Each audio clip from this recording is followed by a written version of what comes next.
All right, good afternoon, everyone. My name is Michelle, and I work for the Great Lakes program here at the Toronto Zoo. Thank you so much for joining me this afternoon. Today, you guessed it, we're going to be talking about the Great Lakes, and we're going to explore some of the incredible diversity of species that call this region home. Bonjour tout le monde, mon nom est Michel et je travaille pour le programme des Grands Lacs ici au Zoo de Toronto. Alors, merci d'être ici avec moi cet après-midi. Je suis très excitée. Aujourd'hui, nous allons parler à propos des Grands Lacs et à propos de la diversité d'espèces qui habitent dans cette région. Alors, bienvenue. These, of course, are the Great Lakes. They are 5 massive lakes found right here in North America.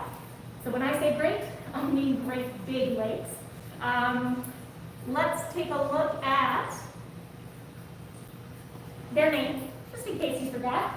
Lake Superior to the north is the largest of the Great Lakes. We have Lakes Michigan and Huron in the center there.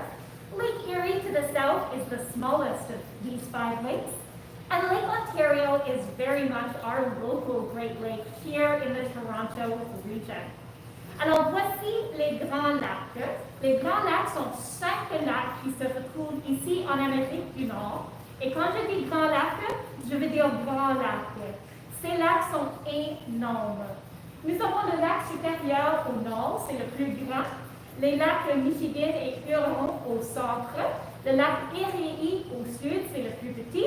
Et puis le lac Ontario, c'est vraiment notre grand lac local, ici dans la région de la ville de Toronto. So I'm going to talk a little bit more about the animals, the fish specifically that call these Great Lakes home. But I just wanted to mention how important they are to us humans as well. Because these 5 Great Lakes supply 20% of all Canadians with their drinking water, their fresh water. Here in the Toronto region, our water comes direct to us from Lake Ontario. And like I said, 20% of the population, 8 million Canadians, rely on these lakes as the source of their drinking water. Alors, je vais parler dans un instant à propos des animaux qui habitent dans ces 5 lacs, mais je veux mentionner leur importance pour nous, les êtres humains. Est-ce que vous savez que 20% de Canadiens reçoivent leur eau potable, ça veut dire l'eau douce qu'on peut boire, directement d'un de ces 5 lacs? Ici, dans la région de Toronto, nous recevons notre eau potable directement du lac Ontario. Et comme j'ai dit, 8 millions de Canadiens, 25% de la population, reçoivent leur eau potable d'un de ces lacs. Alors, comme ressources naturelles, ces grands lacs sont extrêmement importants pour nous, les êtres humains. But you guys want to talk about animals. I know that you're here to talk about animals. So I wanted to introduce you to some of the incredible species that call the Great Lakes home. So you're going to see this word on the screen here, biodiversity. Now this is a big word, but its meaning is fairly simple. When I say biodiversity, I just mean the variety of living things. So if we look at the word in Carps, bio means life or living things. Diversity means different kinds of. So biodiversity is a word that refers to the different kinds of species that we find in a habitat, for example. Alors, je sais que vous êtes ici pour parler à propos des animaux, et je vais vous introduire aux quelques espèces d'animaux qui habitent dans les Grands Lacs. Et je vais parler à propos de ce mot, ce concept, la biodiversité. C'est un grand mot, mais si on regarde ces parties, nous savons que bio veut dire simplement la vie, les choses vivantes. La biologie, c'est l'étude des choses vivantes. Et la diversité veut dire des différents types de. Alors, la biodiversité veut dire simplement les différents types de choses vivantes qui se retrouvent dans un habitat. Great Lakes, as a region, as a habitat, are home to 3,500 different species. So I'm talking fish, birds, mammals, reptiles. That is an incredible biodiversity, an incredible variety of life that call this ecosystem, this region, home. So that's what I mean when I say that word biodiversity. Alors les grands lacs sont l'habitat, la maison pour des milliers d'espèces différentes. Il y a 3500 espèces différentes qui habitent dans la région des Grands Lacs. Ça représente des poissons, des oiseaux, des reptiles, des mammifères, et c'est ça, la biodiversité. C'est différents types de choses vivantes. Biodiversity is a good thing. It means a healthier, more stable habitat or ecosystem. La biodiversité, c'est une bonne chose. Les habitats, les écosystèmes qui ont plus de biodiversité sont plus en santé et sont plus stables.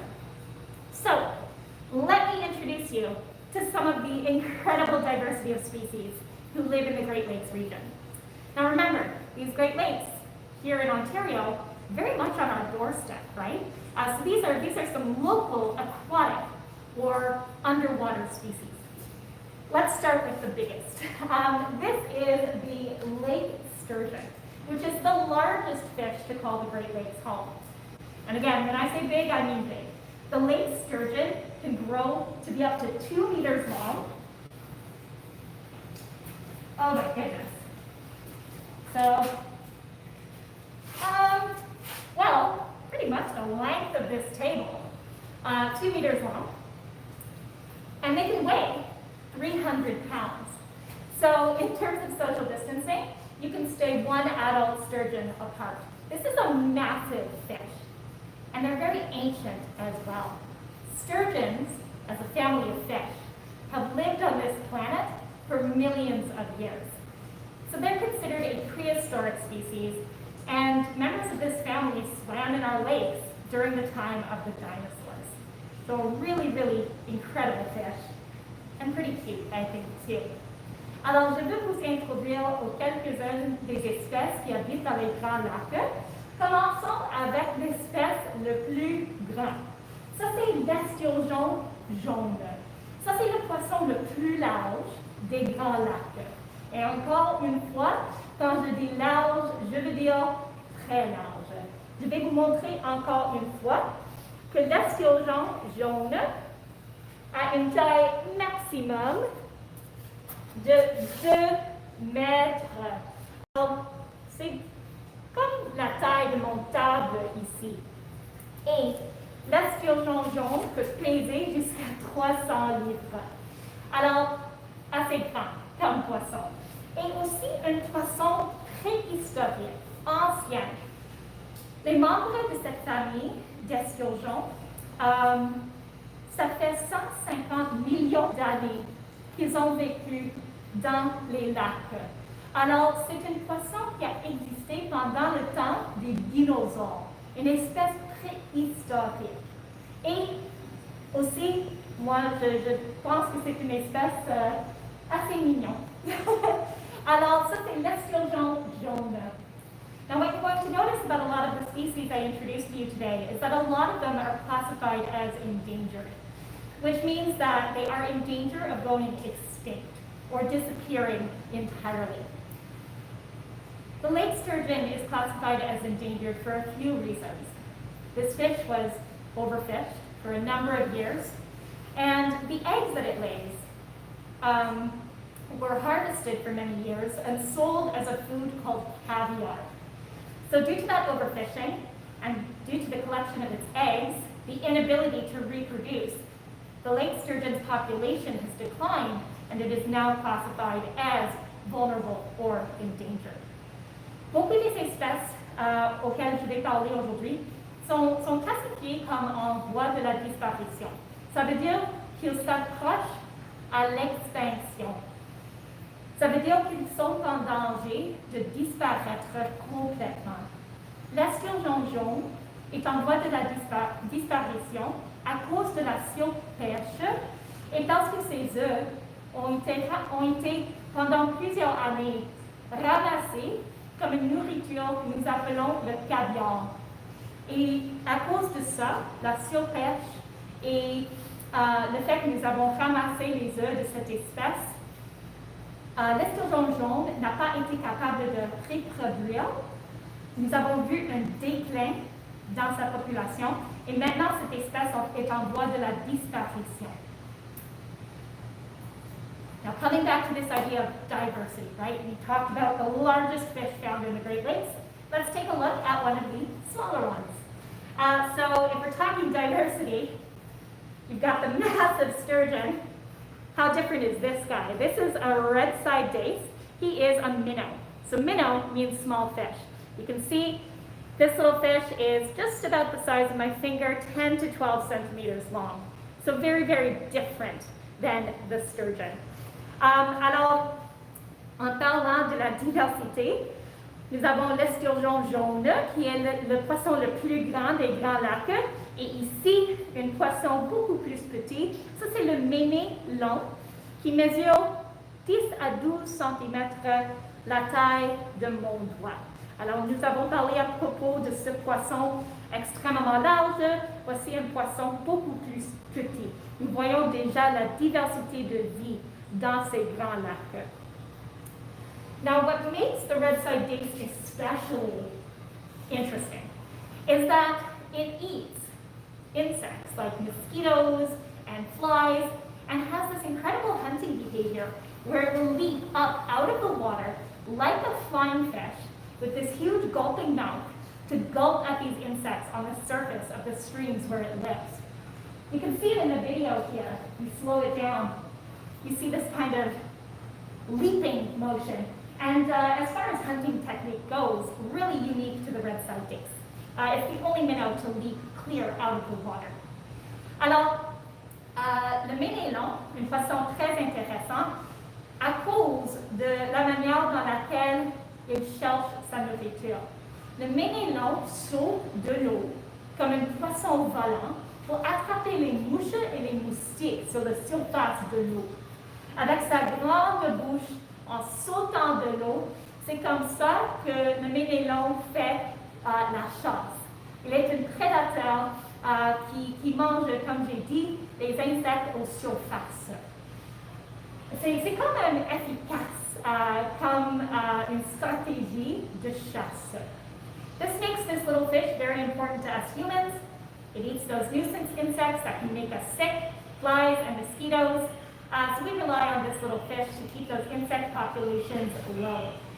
Ça, c'est un poisson qui affecte grandement la santé de nous, les êtres humains, en mangeant ces insectes nuisibles comme les moustiques et les mouches.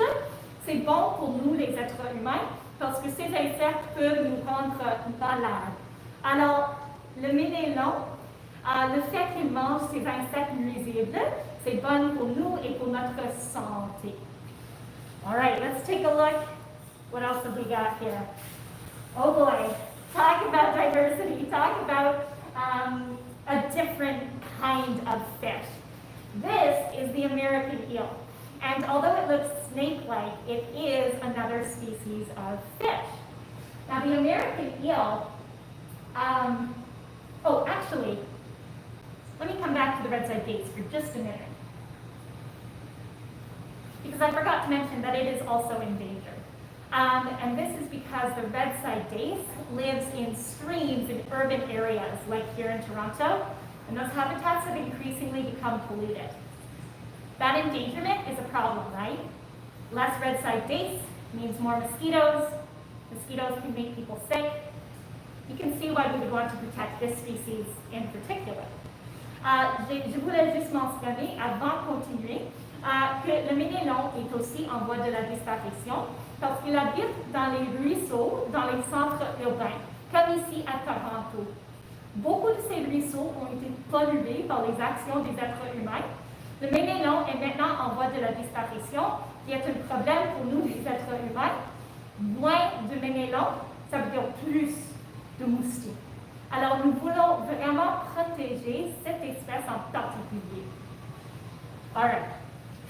Here we go, the American eel. So in terms of fish, very different, right? With this elongated body, almost snake-like, but this is another species of fish native to the Great Lakes. Now the American eel undergoes a really incredible migration from the Sargasso Sea in the ocean to the Great Lakes. So it's born in the sea, it migrates 5,000 kilometers to the Great Lakes, where it gets big and strong, and then returns to the sea to lay its own eggs. So round trip, you're looking at 5,000 kilometers each way, pretty incredible. Now, an adaptation that makes the American eel distinct from other fishes is that most fish breathe in the water with their gills, right, on the sides of their bodies. The American eel can exit the water for a time, coat its body in mucus, and then breathe air through its skin. So an incredible adaptation. And again, we see the diversity of life, even amongst fishes in this region. Alors ça, c'est l'anguille d'Amérique. C'est un poisson, pas un serpent. Mais en termes de son corps, on peut voir que son corps est très très long et mince. Un poisson vraiment unique, même dans la même région que ces autres poissons. L'anguille d'Amérique voyage 5000 km de l'océan jusqu'au Grand Lac. Il est né dans l'océan. Il voyage au Grand Lac pour s'agrandir et puis retourne à l'océan pour pondre ses œufs. C'est une migration de 5000 km. C'est incroyable. De plus, ce poisson peut faire quelque chose de vraiment unique. La plupart des poissons respirent dans l'eau grâce à leurs branchies sur le côté de leur corps. Mais ce poisson, l'anguille d'Amérique, peut sortir de l'eau pour un petit temps, couvrir sa peau avec du mucus et respirer de l'air avec sa peau. C'est une adaptation vraiment, vraiment unique. Nous voyons déjà la diversité entre ces poissons qui se retrouvent tous dans la même région. Now, speaking of fish, here's an animal that is not a fish, but maybe wants to look a little bit like one. So, this is an example of a freshwater mussel. So these guys are squishy animals like snails with a hard shell. But you can see in the video how the freshwater mussel, how it creates a lure that looks an awful lot like a swimming fish to attract its prey, a fish. So not a fish, but maybe wants to look like one in order to attract a meal. Alors j'ai ici une espèce qui n'est pas un poisson, mais qui veut être considérée peut-être comme un poisson. Ça c'est une, j'ai oublié le mot, juste un instant. Moule. Merci. Excusez-moi, j'ai oublié le mot en français. Ça, c'est une moule d'eau douce. Alors, ce sont des animaux comme des escargots, dans une carapace. Mais comme on peut voir dans la vidéo, la moule,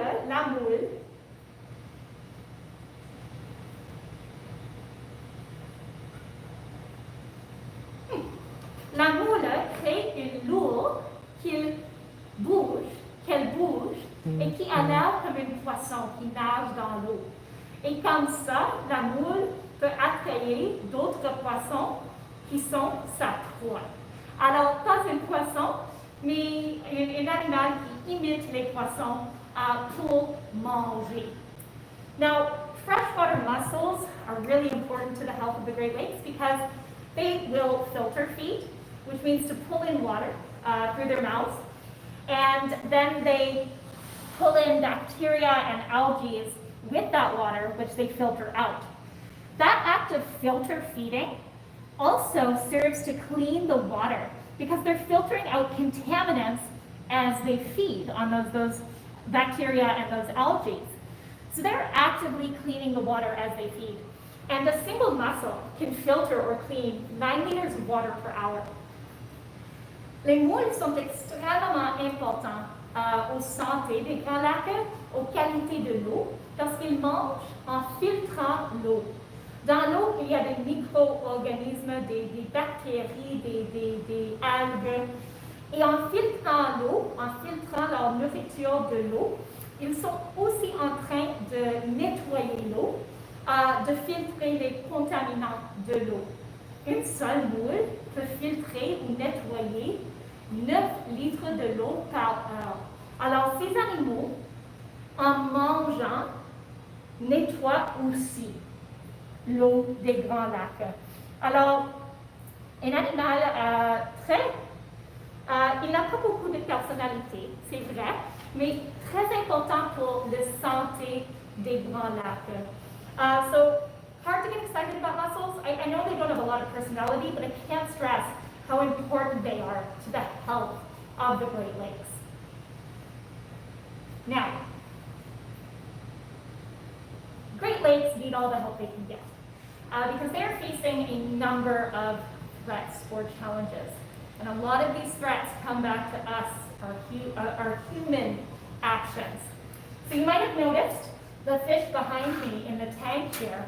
This is one of our exhibits here at the Indo-Malay Pavilion at the zoo that features Asian carps. Asian carps are 4 species of carp native to Asia that were introduced to the Great Lakes region by humans accidentally and have become what we call invasive, which means that they adapted to live in the Great Lakes where they're not typically found.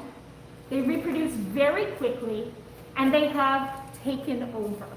So an invasive species is a species that comes from elsewhere, is accidentally or sometimes purposefully introduced to an environment where they don't belong, and through a number of factors, their population explodes, they take over, that idea of invasion.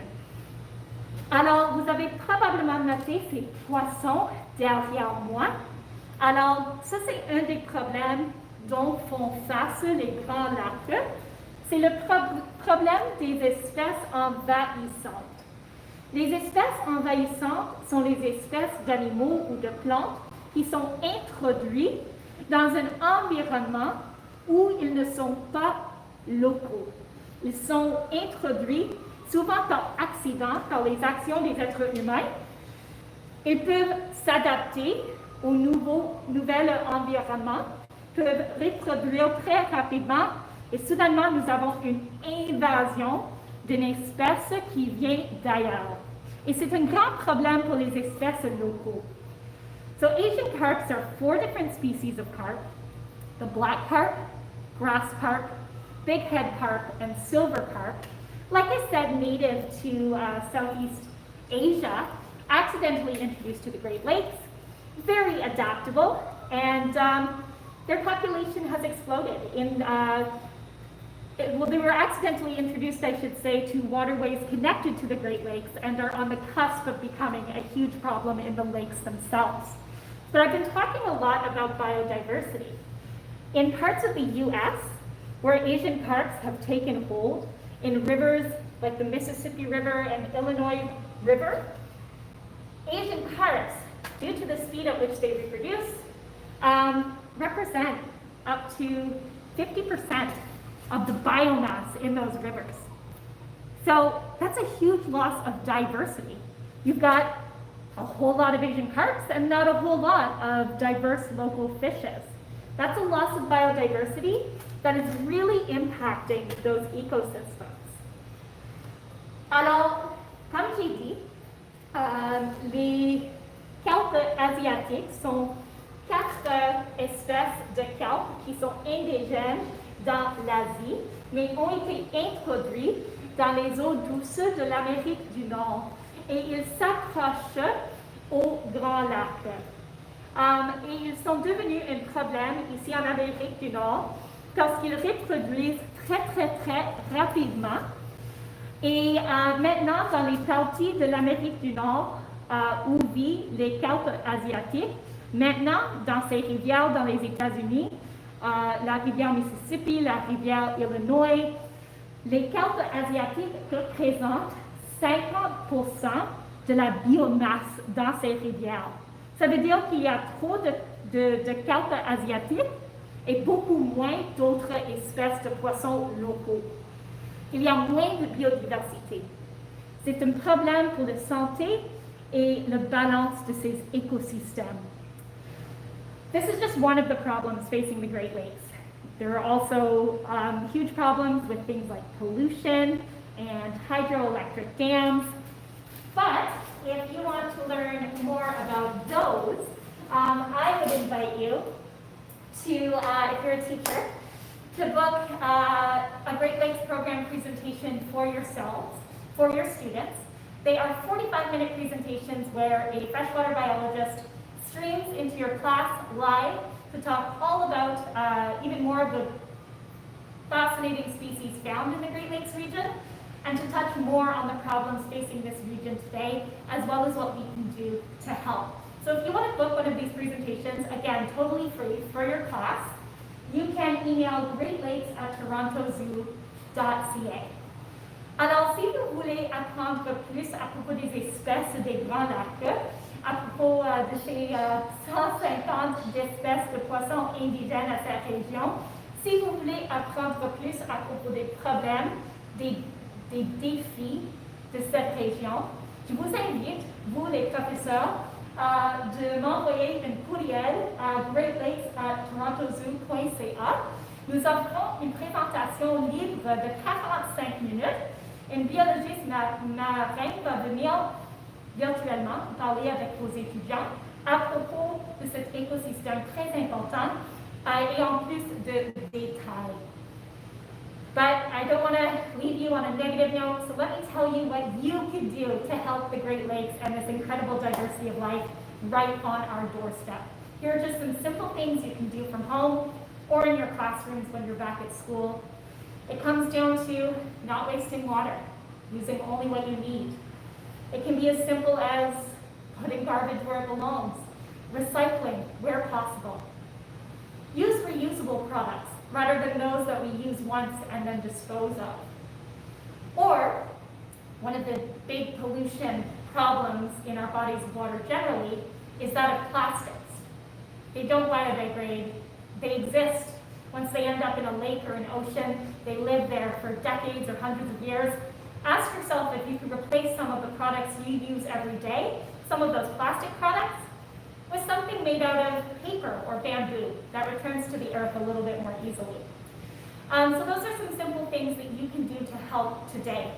Or join us at the Great Lakes program at our next beach cleanup here in the GTA. Je vais vous donner quelques actions que vous pouvez faire aujourd'hui à la maison ou lorsque vous retournez à vos salles de classe. Des actions simples que vous pouvez faire pour aider, protéger les grands lacs et les espèces qui habitent là. Vous pouvez être sûr de ne pas gaspiller de l'eau. Utilisez seulement ce que vous avez besoin. Ne jetez pas vos déchets par terre, mais dans la poubelle. Encore meilleur, recycler quand vous pouvez. Encore meilleur, utilisez les produits réutilisables au lieu de ceux qu'on utilise seulement une fois avant de les jeter. Quoi d'autre? Si vous utilisez des produits plastiques, la plastique existe longtemps dans l'environnement après qu'on l'utilise. Ça prend des décennies ou des centaines d'années pour retourner à la terre. Vous pouvez remplacer les produits en plastique par des produits faits avec du papier ou de bambou qui retournent beaucoup plus facilement à la terre. Et vous pouvez nous joindre, nous faisons le programme des Grands Lacs, nous faisons des activités comme les nettoyages des plages ici dans la région de la ville de Toronto. So that's it for me. I wanted to thank you so much for joining me today. It's been a real pleasure to talk about this topic that I'm very passionate about, and I hope to hear from you to book your own program for your students very soon. Alors, merci beaucoup d'être venu aujourd'hui, de m'avoir écouté. C'est un sujet qui m'empassionne beaucoup et j'espère d'entendre de vous bientôt et de venir dans vos salles de classe pour parler directement avec vos élèves. So thank you so much for listening. Have a great day. Merci beaucoup et bonne journée.